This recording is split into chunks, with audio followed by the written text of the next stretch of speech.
დღესთან გამკლავებას ვახერხებდი ძალიან გამიჭირდა რა თქმა უნდა ეს ადვილი არ იყო და დიდი პრობლემა იყო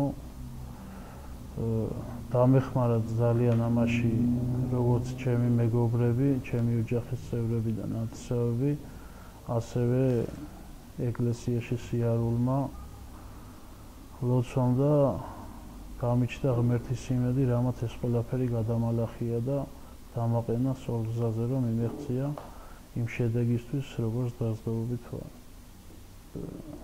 ვისურვებდი, უფრო სწორად მივხედავდი ჩემ თავს, მკურნალობის გულისხმობდა, უფრო მეტად მივაქცევდი ჩემს თავს, ჩემს ჯანმრთელობას, ყურადღებას, როგორც ვარჯიშით. ნაკლებს გავერთობოდი, მეც ვივარჯიშებდი და უფრო მეტ შედეგს მივიღებდი, ვიდრე დღესდღეობით მაქვს. მაგრამ არც ოდნის და ამ მდგომარეობის გამო, უცოდინერობის გამო უფრო ვერ მივახციე იმ შედეგს, ვიდრე მივახცევდი თავიდანვე, რომ ყურადღება მიმექცია ამ ყველაფრის.